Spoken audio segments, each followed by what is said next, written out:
School ছুটির পর রাস্তার পাশে আমার প্রাক্তন প্রেমিককে দেখে আমি চমকে উঠলাম। তার সাথে 10 বছর আগে আমার ব্রেকআপ হয়েছে, যাকে ছেড়ে দিয়ে 10 বছর আগে আমি একটা অমানুষকে বিয়ে করেছিলাম। আমার বিয়ের 1 বছর পরে আমি যাকে এত করে খুঁজলাম, আজ সে আমার সামনে। সেই মানুষটাই আমি যে স্কুলে মাস্টারি করি সেই স্কুলে এসেছে তার মেয়েকে আজ নিতে। তার নাম ছিল কানন। তার পোশাক আশাক দেখে মনে হচ্ছে সে কোনো বড় অফিসার হবে। ভাগ্যিস আমি বোরখা পরা ছিলাম, ও যাতে আমাকে চিনতে না পারে। সাথে সাথে আমি মুখ ঢেকে ফেললাম। ও মেয়েকে নিয়ে রাস্তার পাশে দাঁড়িয়ে আছে, হয়তোবা গাড়ির জন্য অপেক্ষা করছে। ওর সাথে কেনই বা আমি ব্রেকআপ করলাম, কেনই বা একটা অমানুষকে বিয়ে করলাম, সেসব কথা আমি পরে জানাচ্ছি। নিশ্চয় ওর মেয়ে যেহেতু আমার স্কুলে পড়ে, সেহেতু ওদের বাসাও কাছাকাছি হবে। এই মুহূর্তে ওর সাথে কথা বলাটা ঠিক হবে না, কারণ এই মুহূর্তে সে আমাকে দেখলে কিছু একটা সিন ক্রিয়েট করতে পারে সে। কারণ 10 বছর আগে যেই আঘাত দিয়েছে আমি তাকে, সেই আঘাতের ক্ষত হয়তো এখনো শুকায়নি। এমন সময় দেখলাম সে বিরক্ত হয়ে পকেট থেকে মোবাইল ফোন বের করলো, তারপর কাকে যেন কল করছে। আমি আড়াল থেকে দাঁড়িয়ে সবকিছু দেখছি। সে ফোন করে একজনকে বলছে, হ্যালো সাকিব, তোমার গাড়ি নিয়ে আসতে কেন এত লেট হচ্ছে? অপর প্রান্তের ছেলেটি কি বলছে সেটা আমি শুনতে পাইনি, কিন্তু ততক্ষণে কানন আরো বেশি চিল্লাচিল্লি করতে লাগলো। তুমি বলেছিলে গাড়িটা ঠিক করে আনতে কয়েক মিনিট লাগবে, এতক্ষণ লাগে নাকি একটা গাড়ি ঠিক করে আনতে? সর্বোচ্চ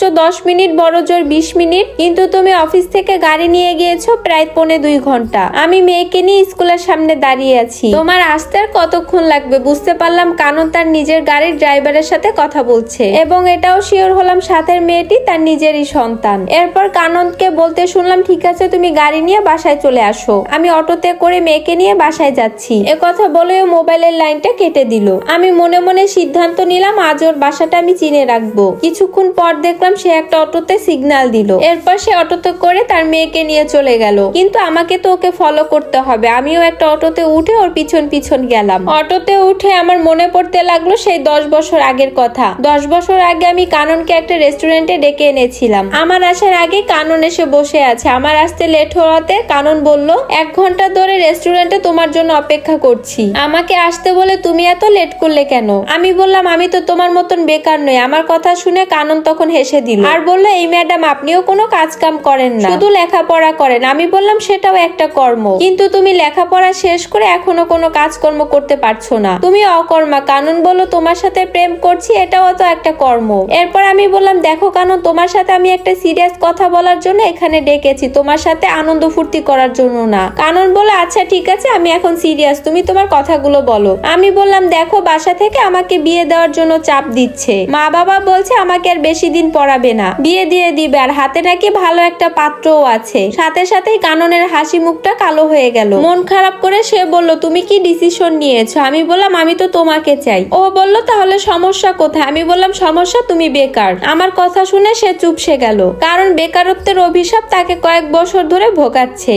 ও বলল, তুমি তোমার বাড়িতে একবার আমার কথা বলো না, তোমার বাবা চাইলেই তো যে কোনো একটা চাকরি ধরিয়ে দিতে পারে আমাকে। আমি বললাম, ওনারা কি আমাকে নিয়ে ঠেকায় পড়েছে যে তোমার মতন একটা বেকার ছেলের হাতে তুলে দিয়ে আবার চাকরিও জুগিয়ে দিবে তারা? সেদিন ওর জোরাজোরিতে বাসায় এসে আমি আমার মাকে বলেছিলাম, মা একটা কথা বলবো। মা তখন আমার রুম ঝাড়ু দিচ্ছিল। মা বলল, কি কথা বল? আমি বললাম, আমি একটা ছেলেকে ভালোবাসি। তারপর মা আমার সামনে এসে বলল, যে কথা বলছিস সেই কথার মুখেও আনবি না, তোর বাবা শুনলে তোকে আর আমাকে বুড়িগঙ্গায় কেটে ভাসিয়ে দিবে। মাকে বললাম, মা তুমি চেষ্টা করলে পারবে, আমি তো তোমাদের একমাত্র সন্তান, আমার চাওয়া পাওয়ার কি কোনো মূল্য নেই? মা বলল, ছেলেটা কি করে? আমি বললাম, কিছুই করে না। মা অবাক হয়ে গেল, ও অনেক ব্রিলিয়ান্ট স্টুডেন্ট মা, ও অনেক ভালো একটা চাকরি পেয়ে যাবে। একে তো প্রেম করিস, তার উপরে ছেলেটা আবার বেকার, এ কথা শুনলে মনে হয় না তোর বাবা রাজি হবে। আমি বললাম, তুমি তো আগে বাবাকে বলে দেখো। মা বলল, আচ্ছা দেখি। সেদিন খাওয়া দাওয়া শেষে বাবা যখন খাটে বসেছিল তখন মা গিয়ে বলল, মা বলল, বেলা নাকি কোন ছেলেকে ভালোবাসে।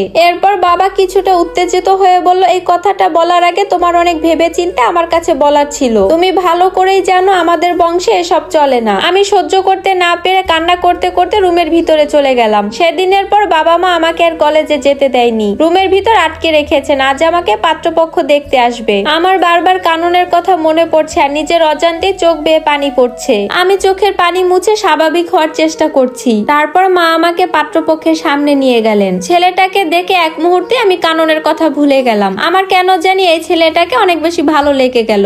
এই ভালো লাগাটা ওনার বাহ্যিক সৌন্দর্যের নাকি ওনার টাকা পয়সার জন্য, সেটা সেই মুহূর্তে আমি ফিল করতে পারিনি। সেদিন আমাকে ওরা আংটি পরিয়ে রেখেছিল। এর মাস 2 পরে আমাদের বিয়ে হয়ে যায়। আর আমিও বড়লোক স্বামী পেয়ে নিজে থেকেই কাননকে অ্যাভয়েড করা শুরু করেছিলাম। যেই কাননকে আমি আজ থেকে 10 বছর আগে অ্যাভয়েড করেছিলাম, আজ 10 বছর পরে আমার নিয়তি সেই কাননের পিছনেই আমাকে ঘুরাচ্ছে। আমরা কিছুক্ষণ আসার পর দেখলাম কাননের অটোটা একটা বিল্ডিং এর সামনে এসে দাঁড়ালো। দেখলাম কানন অটো থেকে নেমে একটা আলিশান বিল্ডিং এর মধ্যে ঢুকলো। আমিও গেটের সামনে গিয়ে দাঁড়াতেই দেখলাম একজন দারোয়ান আমাকে থামিয়ে দিল। দারোয়ান বলল, এই যে ম্যাডাম, আপনি কই যান? আপনাকে তো চিনতে পারছি না। আপনি এই বিল্ডিং এর কয়তলায় কার কাছে যাবেন, নাম বলুন। সত্যি কথা বলতে আমি তো এই বিল্ডিং এর কাউকেই চিনি না, কার নাম বলবো? তাই আমি বুদ্ধি করে বললাম, আসলে আমি বাসা ভাড়া নিতে চাচ্ছি। আপনি কি করে এখানে বাসা ভাড়া থাকবেন? এখানে যারা থাকে তাদের প্রত্যেকটা ফ্যামিলিতে এক একজনের 2-3টা করে গাড়ি আছে। আমি দারোয়ানের কথা শুনে বুঝতে পারলাম এখানে সব হাই কোয়ালিটি সোসাইটির মানুষ থাকে, কিন্তু আমার উদ্দেশ্য তো বাসা ভাড়া নয়, কানুন সম্পর্কে জানা। তাই আমি অন্য সব বাদ দিয়ে তাকে জিজ্ঞাসা করলাম, একটু আগে মেয়েকে নিয়ে যিনি স্কুল থেকে এসেছেন উনি কে? উনি বলল, আপনি কানুন স্যারের কথা বলছেন? আমি বললাম, জি। উনি বলেন, কানুন স্যার একজন গার্মেন্টস ব্যবসায়ী। এই শহরে ওনার বড় বড় 5টা গার্মেন্টস ফ্যাক্টরি আছে। আপনি কি ওনার ফ্যাক্টরিতে চাকরি চান? তাহলে আমাকে বলতে পারেন। কানুন স্যারের বউ অনেক ভালো মহিলা, আমি রিকোয়েস্ট করলে আপনার একটা চাকরি হয়ে যাবে। প্রতি মাসে 70-80 হাজার টাকা বেতন পাবেন। দারোয়ানের কথা শুনে আমার আর বুঝতে বাকি রইল না, কারণ এই সমাজের একজন প্রতিষ্ঠিত মানুষ। এজন্যই বুঝি মানুষ বলে ঋতু বদলাতে মাত্র 2টি মাস লাগে, কিন্তু ভাগ্য বদলাতে 2 দিনও লাগে না, শুধু আল্লাহর রহমত লাগে। লোভে পড়ে কখনোই ভালোবাসার মানুষের হাত ছেড়ে দিবেন না, কারণ টাকা পয়সা আসবে যাবে, কিন্তু ভালোবাসার মানুষটা একবার চলে গেলে আর কখনোই ফিরে আসবে না।